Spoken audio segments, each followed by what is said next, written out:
Hello everyone, welcome to today's talk. It's all going to be about paid advertising in the digital age. So a little bit of background about myself. I'm Ash Winder, so I'm the lead digital marketing executive at SQ Digital. So my responsibility and remit is to manage the paid media, so the PPC and paid social for our clients, alongside managing the paid media and the SEO departments at SQ Digital. Keeping it on a Lancaster theme, I graduated the University of Cumbria in 2015 with a degree in international business management, and I'm a Lancaster boy, not quite born, but bred here anyway.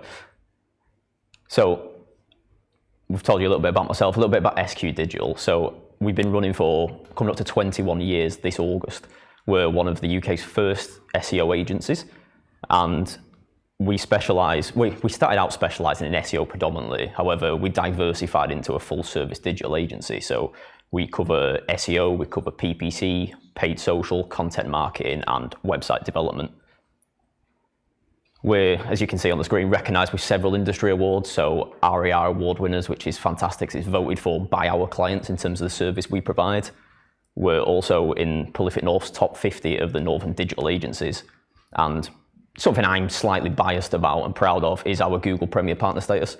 So there's a very limited number of agencies globally who actually are recognised by Google as being a Premier Partner. So it means that we're renowned for our service, our growth of clients, our client retention, and we manage 7 figures worth of media spend that go through our Google Ads Manager account. So a little bit of a run through of what we're going to cover today. So a bit of a look about traditional advertising. So luckily before I was born, how most of it tended to be done. A bit about what is paid media itself. Is paid media right for me as a business? How to create some killer adverts, and a little bit about how paid media sits as part of a wider digital marketing strategy. So, as I say, a little touch on how advertising was done back in the past, back in the days of yore, if you will.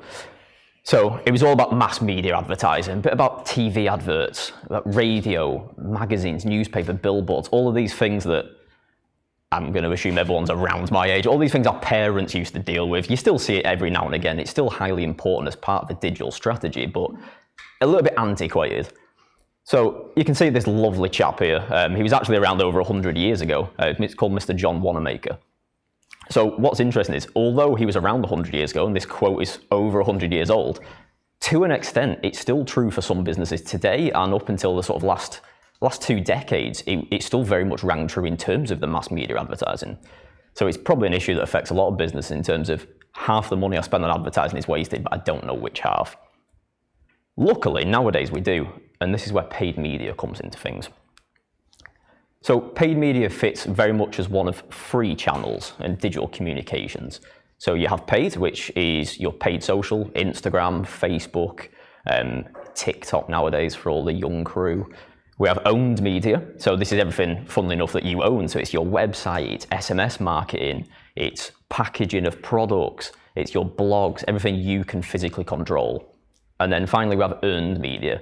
So given by the title, this is a lot harder to get. So these are things like having press release out there, social reviews, word of mouth. We all know that word of mouth is highly important, especially with reviews.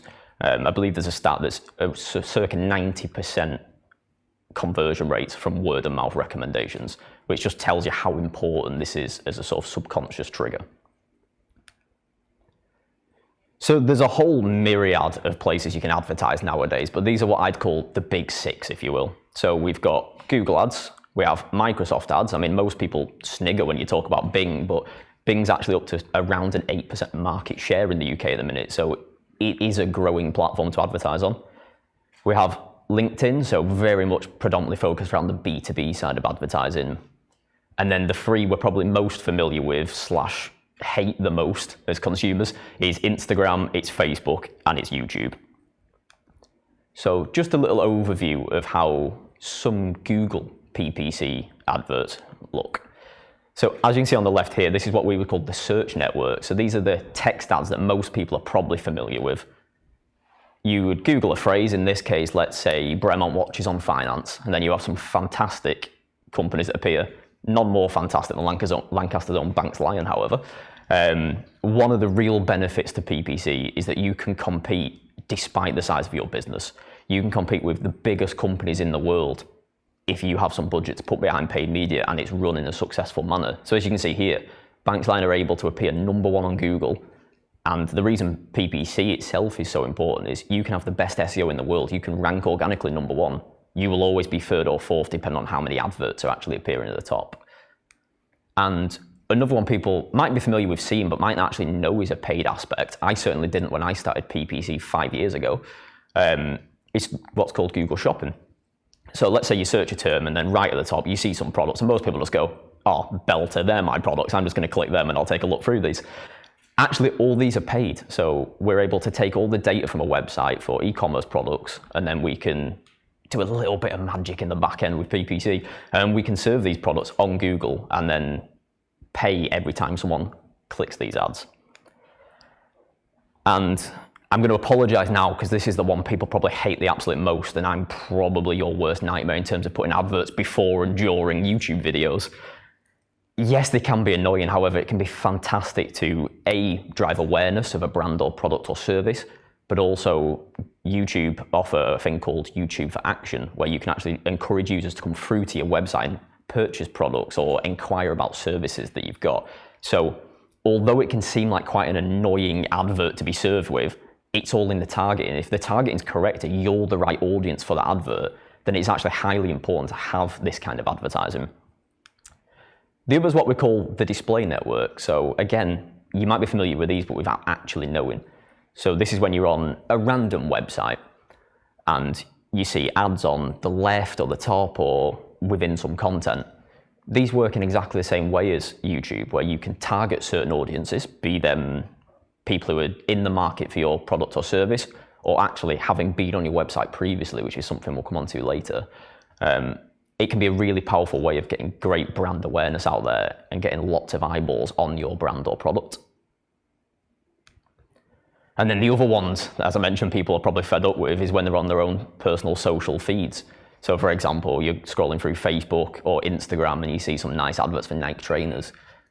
What's really great from a brand perspective for Nike is it's a great way, a digital version of the mass media that we used to run back in the day through TV advertising and radio. You can target all sorts of people who might not necessarily be searching for your product, but you can start to engage them. You can start to encourage a bit of awareness and drive people through to the website for them to then be able to potentially purchase going forward. So as you can see on the screen, we have a nice carousel ad from Facebook. So you're able to choose certain cards, up to 10 cards, and you can put either specific products in there based on products on your website, or in this case, you can put some nice images, and you can also have single image posts as you see on Instagram. And like I say, it's a great way of getting really strong creative across to users. So paid advertising sounds great already. We can reach lots of people. But why is it so important? Well, the #1 thing for business owners and marketeers is always going to be you get a stronger ROI, so a stronger return on investment, or as us geeks in the business call it return on advertising spend. Because we can't necessarily say, oh, these were the overheads for the entire business, but we can say we spent X amount on advertising, here's the revenue generated or the volume of leads that were generated. And the most important thing, specifically for PPC, is you will only pay when someone clicks your advert. Our display network option, we've targeted a mass audience. We can get free brand awareness, if you will. If nobody clicks these adverts but sees the creative that we're putting across, we don't have to pay for that, and we will only pay when someone comes through to the website. So we're only paying when we reach an engaged audience who might be interested in our product or service. As I mentioned, you can really nail down to who your target customer is. You can even go down as far as postcode targeting. So for example, if you run a local bakery in Lancaster, if you're running a particular new menu, for example, what you could do is you can go onto social, you can run an ad on Facebook and Instagram. You can target everyone within the Lancaster area within, let's say, 10 miles. And you can encourage people and drive them into the bakery. One of the most important things is speed. So with PPC, you're able to advertise almost instantly gaining traffic. It's a great way to supplement an SEO campaign, for example, which is typically a longer term strategy. And the most important thing for me personally is data. So we all hear about data and why data is important, but it's for geeks like me because we can fully understand what it is that we're promoting, who we're reaching, the performance of it. So if we compare it to the traditional advertising, you can have some metrics about the amount of people reached or potential brand uplift as a result. But with paid advertising, you can specifically say, okay, well, I reached this person, they came to my website, they viewed 4 different pages, they purchased a product, and then they even returned as a customer later. So you can even measure something called customer lifetime value, and you can really drill down to what performs from paid, what doesn't, and then you can optimize and evolve your campaigns to drive the strongest return possible. 2 really important ones here are testing. So you have a myriad of ways that you can test. You can test different creative, different keywords on search, different types of adverts. Anything you can think of can all be tested, and you can take that data and go, okay, well, this does work, this doesn't work. And then obviously push more resource into what's working to generate a stronger return. And strategize and platform choice go hand in hand. So it's understanding, okay, well, what's working for me as a business? And based on that, how does this fit in part of a wider digital marketing strategy? So if I'm running a particular campaign on paid, for example, that needs to be supported from SEO, we need a specific landing page or content generated around that topic. So I've already sold you on paid advertising, fantastic, it's great, but is it right for my business? Short answer is it's right for almost every business. Long answer is it depends on what your business is. So here's a super complicated diagram that sort of walks you through every potential step of an advertising strategy. So we have a cute little dinosaur that represents all the old people that used to just do the first 4 bits of this, who did the mass media advertising. And then we have some wonderful little asterisks that bring paid media into things. So we've talked about search and display. We've talked about sending people to the website. One of the key points there is the 3rd asterisk, which is all about remarketing. People might have heard the phrase, people might not have a clue what it is. In essence, I like to call it digital stalking. So it's the same reason you've been on a website previously, you've left, you've gone onto a different website that's got absolutely nothing to do with where you were, and you see these pair of trainers that you happen to be looking at on Nike earlier. Coincidence? Sadly not. It's a way of us being able to track you based on some cookies we left on a website, and we've said, person X viewed these products, serve these products back to them. So it's a great way of engaging these audience who you know are most likely to convert, and therefore you're most likely to generate the strongest return from these users. And as you can see in terms of, this is a model we would call RACE. We've got a bit more of a simplified PPC version. It's the buyer journey, if you will. So you're able to reach people every different stage of their purchasing journey through your mass targeting, through your YouTube, your display network in terms of reach, and then you can funnel them through and drive them based on different creative, different adverts and different platforms, from potentially never having heard of your brand or product before, all the way through to purchasing. But then the most important stage that can be missed sometimes is the engage side of things. So fantastic, we've used our adverts, we've driven a sale. How do we then turn this into a repeat customer? How do we create brand affinity and ultimately drive that customer lifetime value metric upwards? So as I mentioned, this is a lot more easy to digest, if you will. So this is what we would call a funnel for PPC specifically. So rather than RACE, it's split up slightly differently. Instead of reach, it's awareness. We've got interest, but then the ACT stage is consideration and intent. So we're able to use the different methods within PPC, for example. So we've got our video and display, we've got search. So the reason search actually covers everything is it all depends on what the keyword is that you're looking to promote out there, and also the intent behind the keyword. So an example for us as a digital marketing agency, we could literally put a keyword out there for digital marketing. Fantastic, we can be found for digital marketing, but as I'm sure you can figure out, it's very broad in its intent. Someone might just be looking, what is digital marketing? All the way through to, I need a digital marketing agency. You can also then create new campaigns, so different keywords with more intent. So digital marketing agency Lancaster. So as you make these more specific, the intent behind the keyword increases, and the likelihood of a user coming through and inquiring with us as a business increases as well. And then, as I say, you've also got remarketing. So depending on how you want to target these people who've been on your website before, you can influence their decision making. So let's say someone came to a landing page and then just left. You might create a remarketing campaign that's got an advert that's a bit more fun and generic and sort of tells the user who you are as a brand, why they should come back to you. All the way through to earlier when we looked at some Nike trainers and then we left and got served the actual product itself. We know this person is in the market for these trainers. They're actively looking. They may even have added it to their cart. So very much the similar sort of way you would you might get an email saying, oh, hey, you accidentally left this on your cart that we didn't know you did. Here's an offer to come back and get it. Exactly the same thing can be done through PPC to encourage these users back to the website.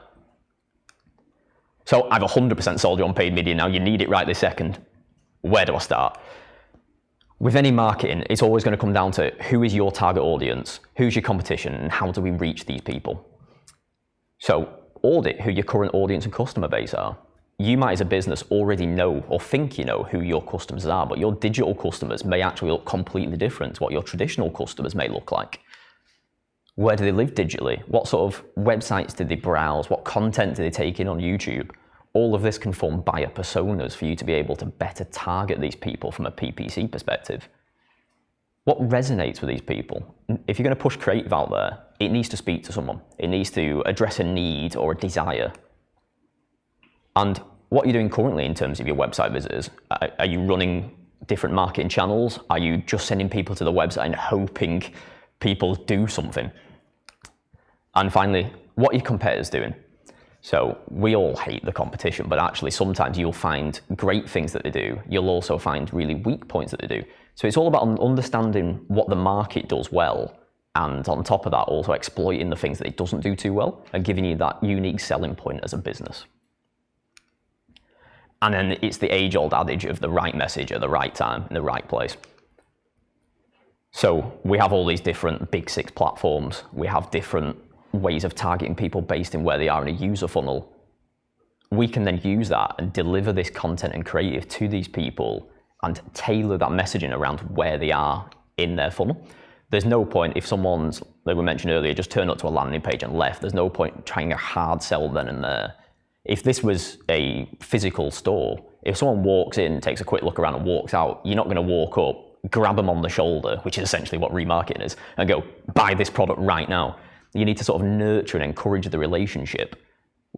But however, if someone was specifically looking at an item, asked about the price and then and ahed, that's a person who, for example, abandoned their cart. These people can be encouraged. You're most likely to convert these people, and therefore you tailor your messaging and your content all around that. Number one thing, I know it can feel it at times in business, but life isn't all serious. Be fun, be creative. A lot of the best businesses in terms of, particularly on a social or a YouTube perspective, a lot of the best businesses are all based on providing fun images, fun creative, fun video, and it's very much going to be the future of digital marketing. It's all going to be based around creatives. As I mentioned about remarketing, the best way to describe it is comparing it to a physical store. Someone walks in, that's one of the harder things you can do. Once you've got them in there, how do you retain these people? So if people are about to walk out, digitally tap them on the shoulder and encourage them back in and get them to convert. And one of the things that can be missed quite often, you may engage a digital marketing agency, for example. Okay, I know I need to run paid media. Ash gave a fantastic talk. Thank you for that. Gave a fantastic talk all about this and said, right, I need it. But actually, is your website ready for this? Do you have strong calls to action? Do you have really engaging images on there? Are you driving people into the action that it is that you want them to take? And most importantly, making sure the messaging on the website tailors and matches what's being promoted on adverts. So I'm sure we've all had it before. I haven't. There's nothing more frustrating. You get an advert on Facebook or Instagram. All right, sound, buy this and we'll give you 15% off and free delivery. Nice one, I'll have that. Use this code that's an incredibly stupid, complicated code that you're never going to remember, and it doesn't give you the option to copy it. You go to the website and that code is nowhere to be seen. You have to then click back, then you have to look at the advert, and possibly go back to the website. Most people by that point are fed up and they're not interested. So you've got to make it a seamless transition from platform through to website, through to purchase or inquiry. And as I mentioned on that front, think about incentives. So a lot of people can think, I've got very tight margins on e-commerce products, for example. I'm not sure if I can discount this, etc. But actually, incentives for these people are really important. You might not want to give it as a blanket rule for everyone, but for the people who almost purchased, abandoned the cart, these are the people that are going to purchase your product. Don't let them slip now, particularly if you've already paid to get them to the website in the first place. Think about offering some form of incentive to encourage them through. So I may not look it, but I am a hopeless romantic at times. So just to put paid media in action, here's an example of something I went through for my girlfriend for Christmas. So I'm sure like a lot of people out there, I didn't have a clue what to purchase. I just thought, oh, she's got hair, so I'll get some straighteners. So the first thing I did, not having a clue what I'm doing, is I just typed in best hair straighteners. Most of us probably would. And then I was returned with some Google Shopping results, and I was returned with some search network results. Being typically a man, I just clicked the first thing I saw, so I ended up going through to Look Fantastic's website. Took me to the specific product, but I was like, I don't know what this means. Luckily, on that page, so when we talk about website experience for a user, in the page said, why don't you look at this blog all about the best hair straighteners for 2021? I thought, I've not even dealt with 2020 yet at this point, but okay, I'll have a look. So I go through the blog, nice bit of reading, and then it gave me the bit on the right-hand side, which says, what are the best hair straighteners? Number 1, GHD Mini Styler. That's done. No, I don't need to read the other 9. I then ummed and ahed, went away, thought about it, came back. I Googled GHD Mini Styler. First thing I got, load of Look Fantastic Google Shopping ads, clicked the advert, went to the product page. The product page was fantastic. Add to basket, purchased. Possibly one of the more simplistic purchasing journeys you may go through, but it just shows how important it is, A, to be there at that initial step when I searched for some hair straighteners that I didn't have a clue about, but also combining the digital marketing strategy side of things and having really important content that me as a very uneducated user needed to read through to understand what is good and what's not. And then, as I say, also being available from a paid perspective when I then come to search for this specific product. So as you can see on the left, I searched for this product, I was returned Google Shopping ads from Look Fantastic, I was returned search network ads from Look Fantastic, and in the meantime of all this, I was served remarketing ads on the Google Display Network, Facebook and Instagram. So a fantastic example of how paid media works in reality, essentially. So all about how do I make my advert copy speak to my user. We all know the phrase that first impressions count. So first of all, make sure your messaging fits what you're looking for. In this case, if it's a search network campaign, you're bidding on a keyword, make sure your copy is relevant to that keyword. No one wants to search for GHD Mini Styler, then I get served a generic ad about how Look Fantastic sell hair care products. I don't really care, I'm looking for this specific thing. So tailor your messaging, tailor your creative and your content all around the user. User-centric is a phrase that's thrown around a lot nowadays, but it's becoming ever more important, which is something we'll touch on in a second. Use powerful headlines and powerful messages to evoke strong emotions in people. Emotions are a massive part of marketing. No one cares. If you tell me you don't really care about your product by going, yeah, we're this company and we're fine, and you can come and look at us if you want with a CTA of things like learn more. If you're not telling me you're not bothered about your product, why am I bothered about your product? So use really strong emotion-invoking messaging. It's all about finding the pain point. So for example, Look Fantastic, my pain point was I need a Christmas present. I didn't want to get my head kicked in. I needed something that was going to be decent. They use stuff, and most importantly, I'm quite cheap. I love a bargain. I'm northern. So the best bit was they were offering discounts originally. Like I said, there was the cart abandoned stuff. So I was getting emails saying, oh, free delivery. I'm a sucker for free delivery. I will pay an extra 40 quid for the product if I don't have to pay for delivery. I don't mind. So make sure you're getting a lot of this stuff across. Numbers and pricing, if that's possible, are great. So as I mentioned right at the beginning, you're only charged for search network adverts, for example, if a user clicks that ad. If that ad can tell you the price of the product and you can sort of qualify the traffic before they even click, you might then not be paying for irrelevant traffic. So let's say these straighteners were £600, and I love my girlfriend, but I'm not sure I love her £600 hair straighteners that much.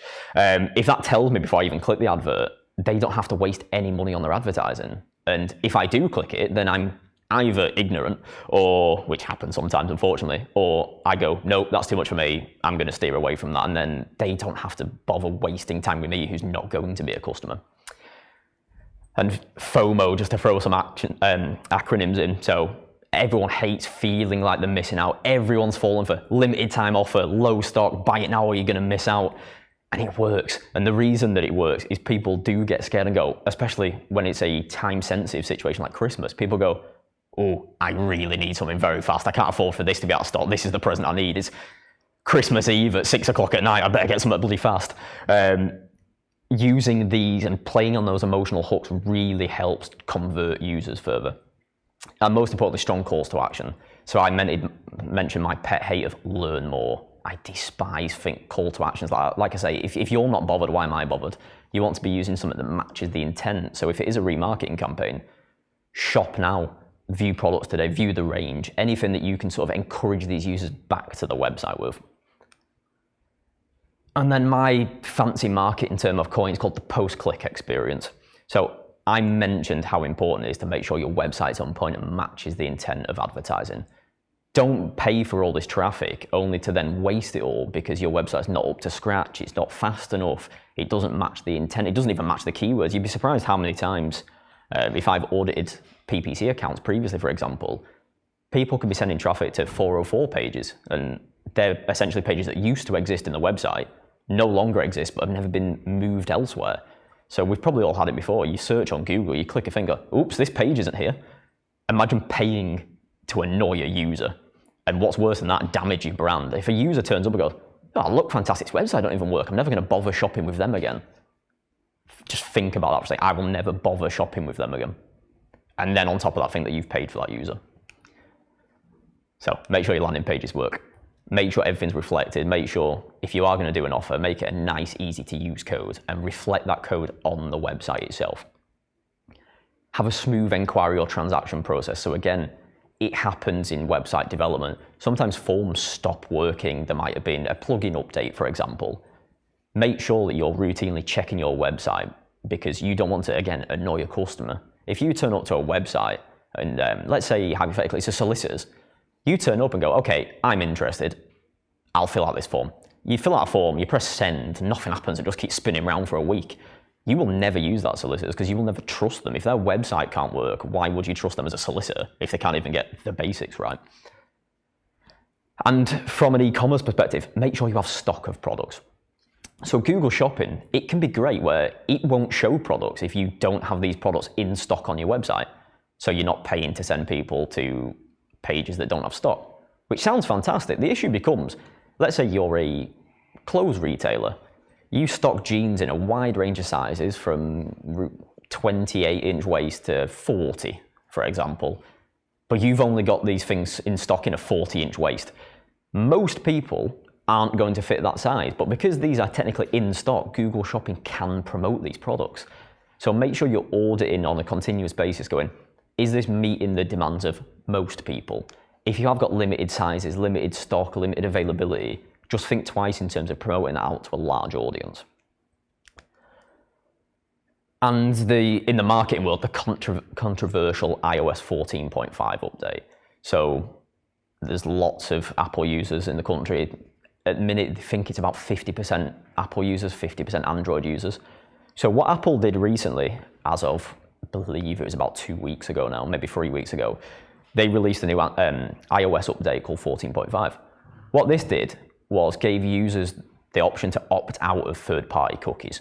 So from an individual user perspective, 90% of the time you're going to go, I don't want to be tracked online, don't watch what I do. Which is fine from a user perspective. From a marketer's perspective, I hate Apple. Google can be annoying at times, but Apple are like the devil at the minute, if you will. So what this did, it caused an absolute headache where we had to go into, particularly Facebook. Facebook were a pain with this. And you have to amend all of the code that was on websites, so you're not allowed to track individual users who opt out of cookies. What happens is, and you'll probably know if you've got an iPhone, is when you first open Facebook after an update, it gave you a pop-up saying, do you want to be opted into cookies? And the first thing says no, and then it says yes. 95% of people click no. If 95% or 50% of the population of the UK opted out of cookies, our lives as marketers just got absolutely horrendous. There has been workarounds with this. It's what Facebook call the aggregated web events. So we're almost bucketing users into a group rather than each individual user. And the reason I mention this is very much going to be the future of digital advertising going forward. So within probably the next 2 years, maybe 3, third-party cookies will probably no longer exist online. We, like I say, use these cookies for Facebook, for Instagram, for the remarketing stuff I mentioned. So we're trying to adapt for a cookieless future, if you will. So it's really important to take a lot of this stuff into account. And this is why I believe creative is going to be at the forefront of digital marketing going forward. If we can't specify these individuals as much as we used to, and there's some targeting that will scare you. On Facebook, we used to be able to drill down to salary ranges and target people based on income. We could go down as far as who's got 2 dogs or 3 dogs. We could do everything, but a lot of that power is being taken away from marketers. So we've got to rely on AI more. And like I say, let the creative do the work to speak to our audience. So just to tie it all in, so I've talked about paid media. Paid media is great, and I'm expecting you all to give me a call after this because you know you need it now. But how does it fit in as part of a wider digital marketing strategy? So I mentioned standalone, it can work perfectly. It can grow your business. It can help you compete in a very competitive landscape against multinational companies tomorrow. But you have to make sure everything else is in order as well. This is a thing from Google that's called the 10.4 sources. So they believe on average, when people make a buying decision digitally, they visit 10.4 sources or touch points before actually completing that process. So we've talked about a few here. So pay-per-click, remarketing, video, Google Shopping, and social media. But what a lot of people do, and I'm guilty of this myself, about trivial things that might cost £10, for example, because I mentioned I'm northern and I'm stingy. I'll YouTube reviews, I'll Google reviews of stuff, I'll read blogs for content. SEO is highly important. Paid media is a fantastic tool to be there tomorrow. SEO is highly important because you want to be there in 5 years. Paid media is great. You can get people right then and there purchasing your product. The issue with it, if it's not backed up by a wider digital marketing strategy, is the second you turn paid media off, you're gone. So as I say, paid media is a great supplement to a wider digital marketing strategy to go, okay, I know SEO is going to take 3, 6, 12 months, possibly a couple of years, depending on how competitive an industry is, to be able to rank really highly. But the issue becomes, how do I get that traffic there in the first place? So as I say, paid media is a fantastic method for that, but it's not one or the other. They're not mutually exclusive. You need both. So I mentioned very near the beginning, you can rank number 1 organically from SEO. You will be number 5 in the listings based on people for adverts. And actually sometimes you might even get a knowledge box from Schema. You might get a local map listing. You could rank number 1 organically and not be seen by people when they're searching stuff. So it's highly important you have all of these things together and you're creating that complete user journey. As I mentioned, Look Fantastic are a great example from me personally of how this happened. I had almost every one of these steps from Look Fantastic bar PR because that didn't affect me personally. But as a wider brand, the reason people might know of big brands like Look Fantastic, for example, is some of the PR work that's been done previously, getting the name out there. So actually, each one of these touch points were done really well and allowed me to become a user, and will probably lead to me being an engaged user for higher customer lifetime value when her birthday comes around at the end of June, which I hope she doesn't see on this stream, or Christmas again this year. So it's a cheesy phrase. We like a bit of cheese at SQ Digital. It's a match made in digital heaven.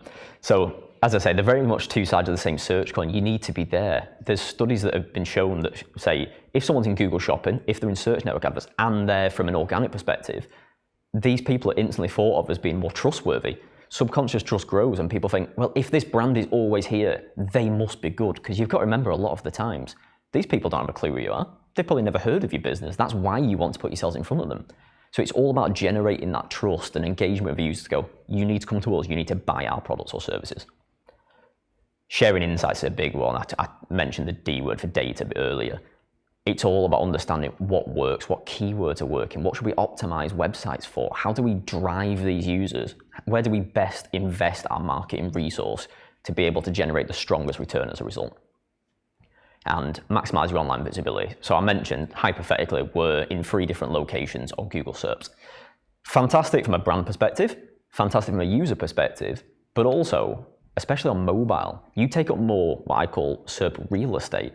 You'll know nowadays, if you Google something on a mobile, you see an advert, if it's a well put together advert, it will take up the whole of your smartphone. You won't even see the second advert, let alone people who are ranking organically number 1. So it's really important to have this presence in different locations. And as I mentioned, one of the most important points is how paid media helps supplement SEO and digital marketing campaigns, and ensuring you've got the correct marketing mix across all sources to generate the strongest return for your business. And most important point, your customers are fluid online. I mentioned myself, especially for stingy people like me, we will go everywhere to make sure we're getting the best deal, the best product, or the best service. If they're flexible, you need to be flexible. You need to be in every single one of these touch points at the same time.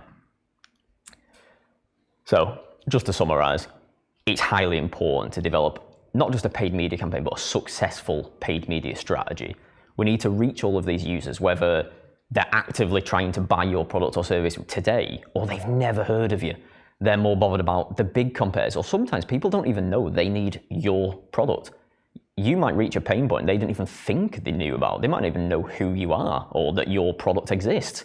But if you can put that in front of users, you can encourage them and entice them to come through and purchase with you. And that's everything. Thank you.